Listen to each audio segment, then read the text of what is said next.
Welcome, future Bulldogs and parents, to Bulldogs Unleashed, the FPC podcast. I'm your host, Stacia Collier, and we are kicking off the Unleashed podcast with 5 episodes centered around welcoming the class of 2029. Today's episode is Crushing It Academically with our head guidance counselor, Phil D'Agostino. Mr. D'Agostino, thank you so much for being on the show today. How are you? I'm great. Great to be here. And I just want to say a quick welcome from all our guidance staff to our future Bulldogs. Awesome. So today we're here to talk about academics, which can feel like a big jump from middle school. What's the most important thing freshmen and their families should know about how high school classes are different from middle school? You know, I think sometimes we forget that students are not just going from one grade to another, like 8th to 9th. They're actually going from a different stage to a new stage, from middle school to high school. And so in some ways, that's a big jump. It's a new stage, but in other ways, it's just 1 year. So, and what I don't want them to overthink it. At the same token, it is obviously different. The expectations are going to be different. The level of academic rigor is going to increase. And we have to remember too, I think for 2 of our 3 middle schools, they go from an alternating 3-period day where they might only have 2 or 3 homework assignments a night to 7 periods. And I think those 7 different things happening at once might overwhelm them a little bit. So we'll kind of get in some other things later, I'm sure, about some tips, but handling those 7 different things, I think, is going to be the biggest change for them. Awesome. That's very good advice. And I know we will be getting into those topics a little bit later in this conversation. But you mentioned your guidance team. Freshmen might think that counselors are just for college planning. Can you explain how our counselors and guidance department can help students with academic questions, social concerns, or even if they're feeling overwhelmed? We have an amazing guidance team here at FPC. Our school counselors really put our students first. Our main focus, I think, is obviously getting them across that stage in 4 years to graduate. That's what we're really focused on. The grad 100, trying to get 100% through. But along that journey, along that way, we are taking care of everything from A to Z. So yes, as they struggle, they need to come to us. And we're their advocate. And if we're not the person, we'll get them to the person that they need to see. So helping them get involved in clubs and sports are even part of it. And the social aspect of high school. I think the big thing though really is, kind of navigating their way, through all those challenges, entering high school and working through and also finding out what their goals are, helping them explore those things. And what will life be like after FPC is really important to us too. But it's really getting them across that stage, tracking their grad recs and helping them meet their goals. Okay, that sounds amazing. So we talked a little bit about it earlier with the 7-period day and how that can be a little overwhelming, but what are some of your tips for time management? Do you suggest using a planner or breaking down big assignments to help kids stay on top of their work and assignments? Those are great ideas. I think a planner will work, especially, it's like anything else. If you have it and you need to use it, right? They can't just sit in a backpack or underneath a bed.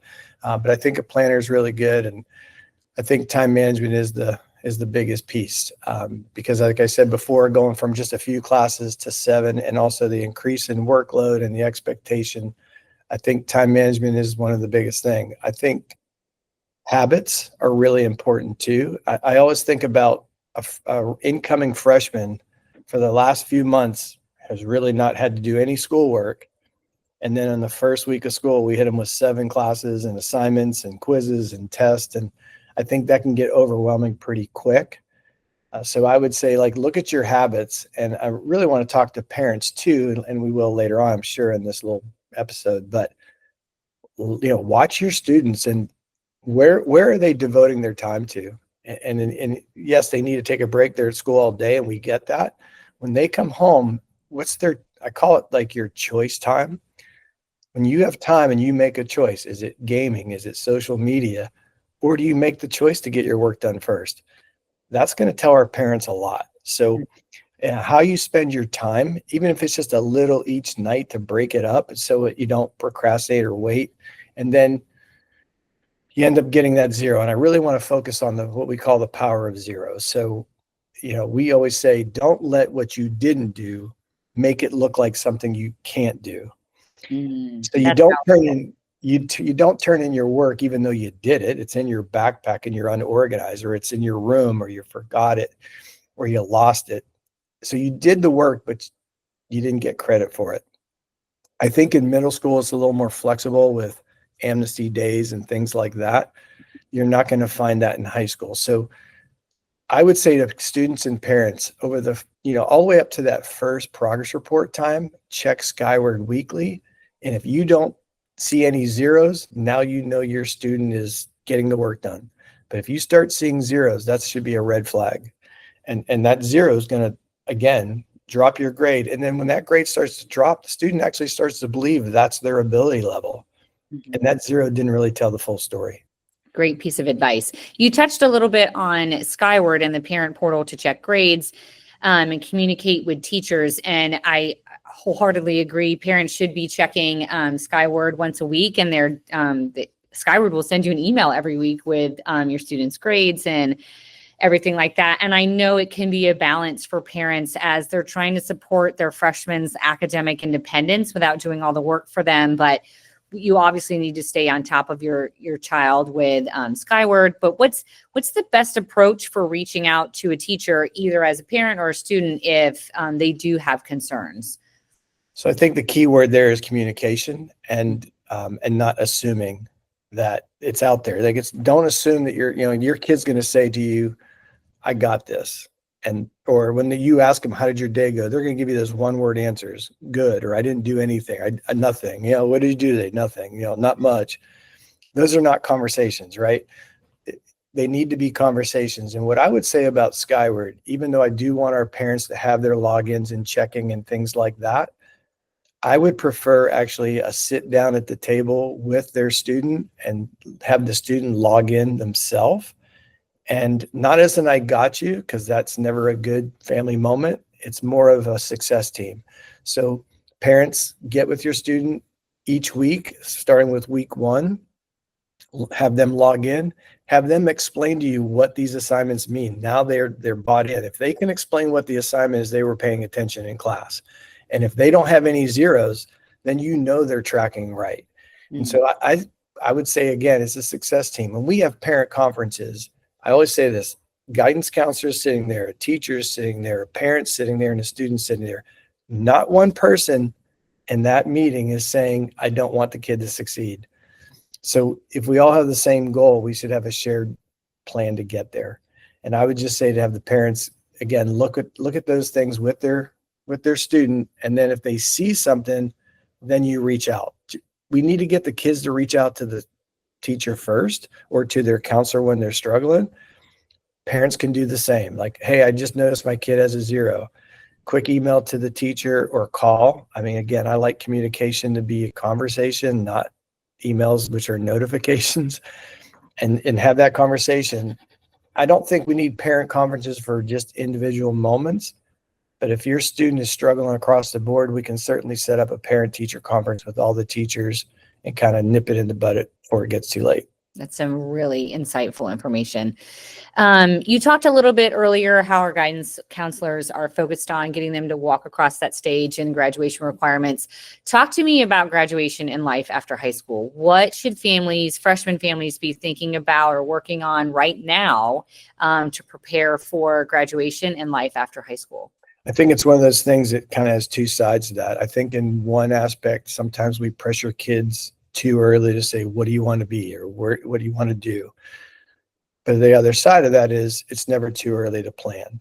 So, or to explore. So I think for our rising freshmen, they're in the exploration phase. Like, if you think you want to be a doctor, check out our health science classes, right? And make sure you take an anatomy class along the way. You might take that anatomy class and say, "You know what? The medical field is not for me." Or it may be like, "Wow, I love this. I definitely want to go into the medical field." So high school is that exploration phase. College, career, or military is where it's going to really happen. So we gear our kids towards those goals, and I know they can change, especially from freshman to senior year, just like kids that go to college usually change their majors. We know our kids are going to probably change their minds of what they want to become. So we're really trying to support them, of course, meeting all those grad requirements, and then going from there. I would say it's really important to understand that now that you are in high school classes, your GPA starts now.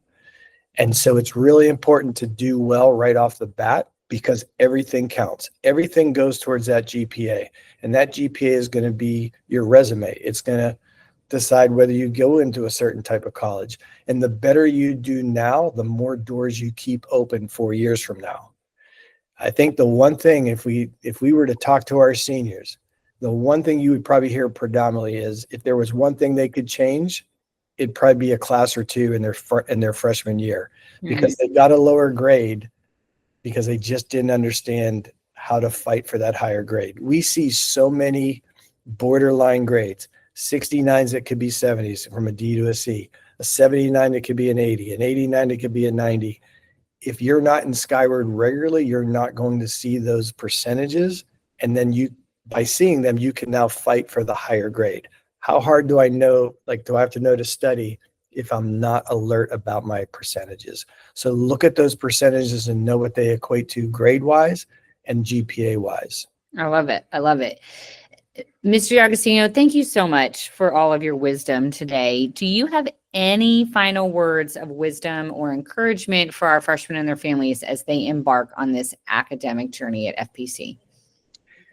I just think that we go back to time and how you spend your time. And that's why I think the more positive habits, which joining clubs and sports will do that, because you have to maintain a C or above average. So it actually forces you to maintain decent grades to do those things. And when we are not in school, but we're doing a practice or a club or a performance in our band or our chorus, those are all very positive things.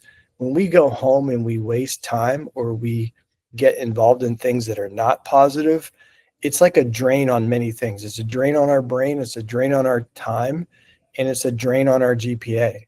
So I just encourage our kids to get involved, have a better high school experience for it, and families to stay involved and be connected to our school. I mean, we are a family, we are a community, and when we all work together, we can just enjoy it. That's awesome. That's some amazing advice. Thank you again for joining us today on episode 2 of Bulldogs Unleashed, the FPC podcast. Students and families, thank you again for joining us, and we'll see you on our next episodes, and go Dogs.